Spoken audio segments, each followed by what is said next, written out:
sparkling water. Dodo ran over to the trees and began to bark at the birds sitting there.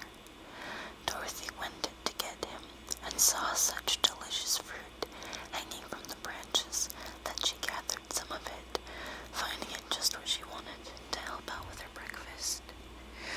Then she went back to the house, and having helped herself and Dodo to a good drink of the cool, clear water, she set about making ready for the journey to the City of Emeralds. Dorothy had only one other dress, but that happened to be clean and was hanging on a peg beside her bed.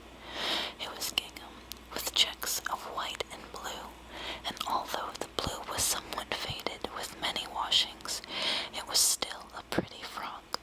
The girl washed herself carefully, dressed herself in the clean gingham, and tied her pink sunbonnet on her head. She took a little basket and filled it with bread from the cupboard, laying a white cloth over the top. Then she looked down at her feet and noticed how old and worn her shoes were. "They surely will never do for a long journey, Dodo," she said, and Dodo looked up into her face with his little black eyes and wagged his tail to show he knew what she meant. At that moment, Dorothy saw lying on the table the silver shoes that had belonged to the Witch of the East. "I wonder if they will fit me," she said to Dodo. "They would be just the thing to take a long walk in, for they could not wear out." She took off her old leather shoes and tried on the silver ones, which fitted her as well as if they had been made for her. Finally, she picked up her basket. "Come along, Dodo," she said. "We will go to the Emerald City and ask the Great Oz how to get back to Kansas again." She closed the door, locked it, and put the key carefully in the pocket of her dress. And so, with Dodo trotting along soberly behind her, she started on her journey. There were several roads nearby, but it did not take her long to find the one paved with yellow brick. Within a short time, she was walking briskly towards the Emerald City, her silver shoes tinkling merrily on the hard yellow roadbed. The sun shone bright, and the birds sang sweet, and Dorothy did not feel nearly as bad as you might think of a little girl who had suddenly been whisked away from her own country and set down in the midst of a strange land. She was surprised as she walked along to see how pretty the country was about her. There were neat fences at the sides of the road, painted a dainty blue color, and beyond them were fields of grain and vegetables in abundance. Evidently, the Munchkins were good farmers and able to raise large crops. Once in a while, she would pass a house. The people came out to look at her and bow low as she went by, for everyone knew she had been the means of destroying the wicked witch and setting them free from bondage. The houses of the Munchkins were odd-looking dwellings, for each was round with a big dome for a roof. All were painted blue, for in this country of the East, blue was the favorite color.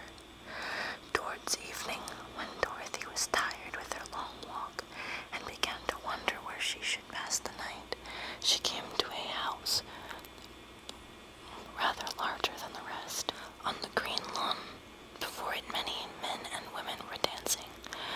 5 little fiddlers played as loudly as possible, and the people were laughing and singing, while a big table nearby was loaded with delicious fruits and nuts, pies and cakes, and many other good things to eat.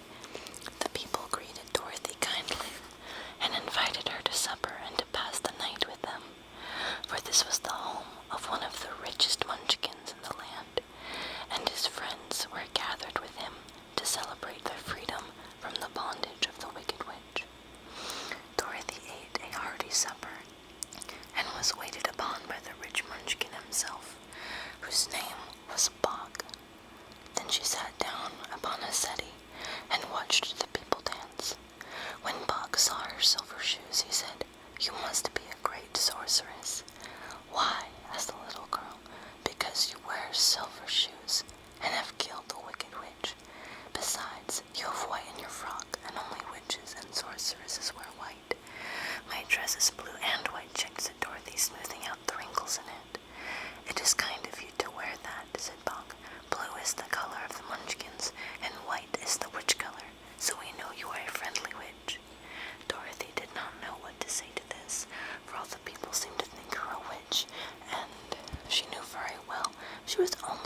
emerald city, and it will take you many days. The country here is rich and pleasant, but you must pass through rough and dangerous places before you reach the end of your journey. This worried Dorothy a little, but she knew that only the Great Oz could help her get to Kansas again, so she bravely resolved not to turn back. She bade her friends goodbye, and again started along the road of yellow brick, and when she had gone several miles, she thought she should stop to rest, and so climbed to the top of the fence beside the road and sat down. There was a great cornfield beyond the fence, and not far away she saw a scarecrow placed high on the pole to keep the birds from the ripe corn. Dorothy leaned her chin upon her hand and gazed thoughtfully at the scarecrow. Its head was a small sack stuffed with straw with eyes, a nose, and a mouth painted on it to represent a face. An old pointed blue hat that had belonged to some munchkin was perched on this head, and the rest of the figure was a blue suit of clothes, worn and faded, which had also been stuffed with straw. On the feet were some old boots with blue tops, such as every man wore in this country, and the figure was raised above the stalks of corn by means of the pole stuck up its back. While Dorothy was looking earnestly into the queer painted face of the scarecrow, she was surprised to see one of the eyes slowly wink at her. She thought she must have been mistaken at first, for none of the scarecrows in Kansas ever wink. But presently the figure nodded its head to her in a friendly way. Then she climbed down from the fence and walked up to it, while Toto ran around the pole and barked. "Good day," said the scarecrow in a rather husky voice. "Did you speak?" asked the girl in wonder. "Certainly," answered the scarecrow. "How do you do?" "I'm pretty well, thank you," replied Dorothy politely. "How do you do?" "I'm not feeling well," said the scarecrow with a smile, "for it is very tedious being perched up here night and day to scare away crows." "Can't you get down?" asked Dorothy. "No, for this pole is stuck up my back. If you will please take away the pole, I shall be greatly obliged to you." Dorothy reached up both arms and lifted the figure off the pole, for, being stuffed with straw, it was quite light. "Thank you very much," said the scarecrow. When he had been set down on the ground, "I feel like a new man." Dorothy was puzzled at this, for it sounded queer to hear a stuffed man speak, and to see him bow and walk along beside her. "Who are you?" asked the scarecrow, when he had stretched himself and yawned. "And where are you going?"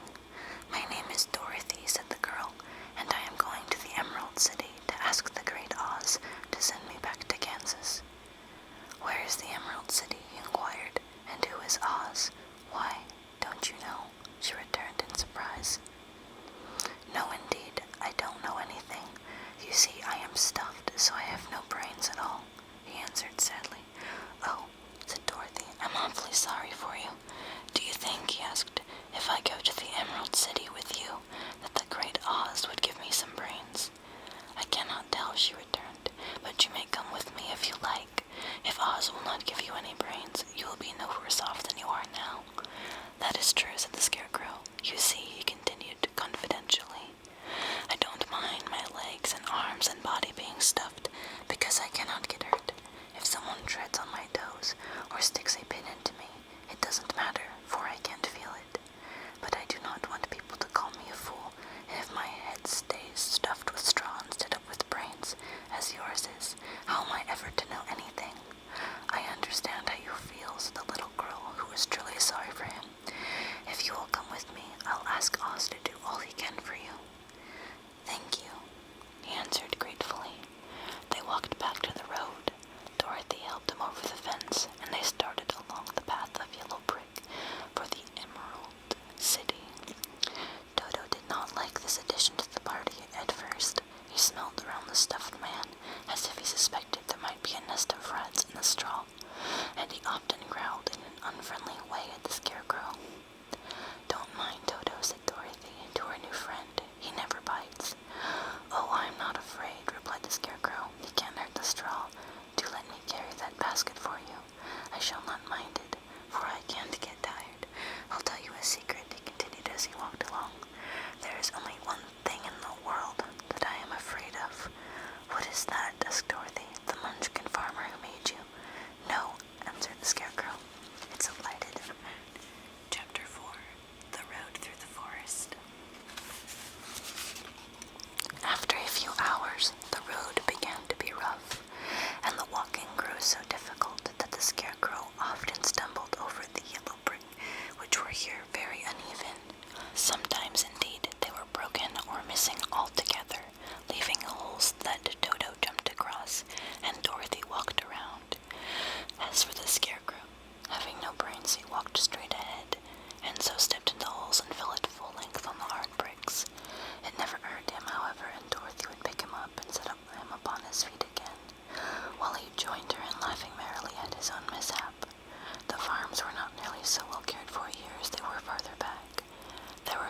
She offered a piece to the Scarecrow, but he refused. "I am never hungry," he said, "and it is a lucky thing I am not, for my mouth is only painted, and if I should cut a hole into it so I could eat, the straw I am stuffed with would come out, and that would spoil the shape of my head." Dorothy saw at once that this was true, so she only nodded and went on eating her bread. "Tell me something about yourself and the country you came from," said the Scarecrow, when she had finished her dinner. So she told him all about Kansas, and how gray everything was there, and how the cyclone had carried her to this queer land of Oz. The Scarecrow listened carefully and said, "I cannot understand why you should wish to leave this beautiful country and go back to the dry, gray place you call Kansas." "That is because you have no brains," answered the girl. "No matter how dreary and gray our homes are, we people of flesh and blood would rather live there than in any other country, be it ever so beautiful. There is no place like home." The Scarecrow sighed. "Of course I cannot understand it," he said. "If your heads were stuffed with straw, like mine, you would probably all live in beautiful places, and then Kansas would have no people at all. It is fortunate for Kansas that you have brains." "Won't you tell me a story while we are resting?" asked the child. The Scarecrow looked at her reproachfully and answered, "My life has been so short that I really know nothing whatever. I was only made day before yesterday. What happened in the world before that time is all unknown to me. Luckily, when the farmer made my head, one of the first things he did was to paint my ears so that I heard what was going on. There was another munchkin with him, and the first thing I heard was the farmer saying, 'How do you like those ears?' 'They aren't straight,' answered the other. 'Never mind,' said the farmer, 'they are ears just the same,' which was true enough. 'Now we'll make the eyes,' said the farmer.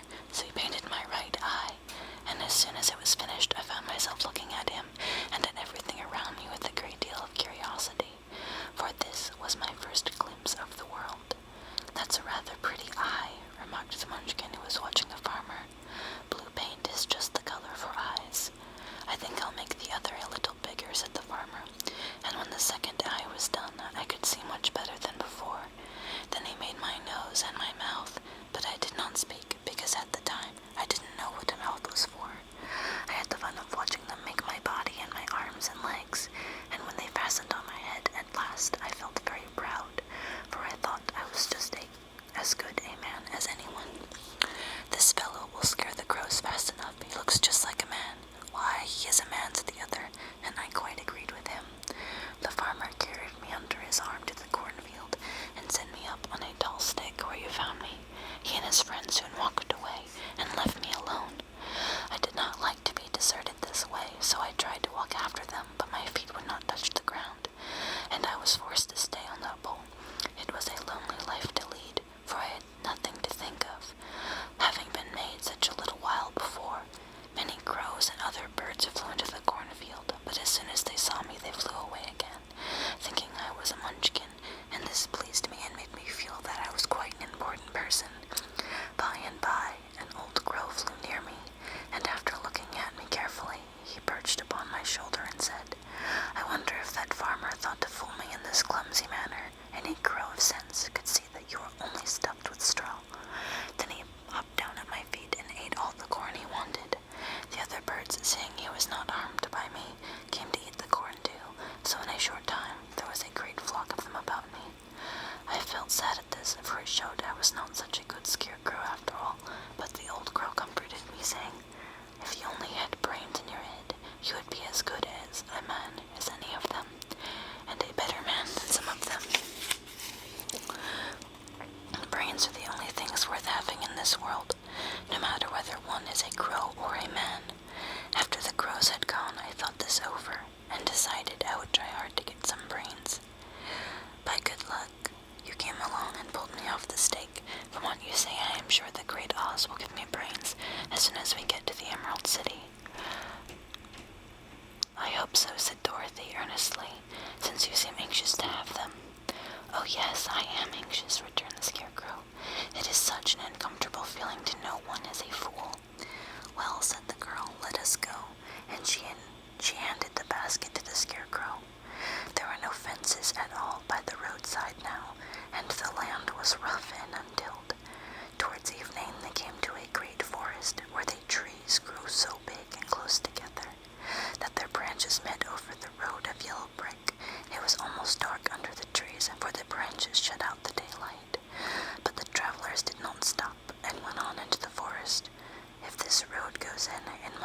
down, said the Scarecrow. And as the Emerald City is at the other end of the road, we must go wherever it leads us. Anyone would know that, said Dorothy. Certainly, that is why I know it, returned the Scarecrow. If it required brains to figure it out, I should never have said it. After an hour or so, the light faded away, and they found themselves stumbling along in the darkness.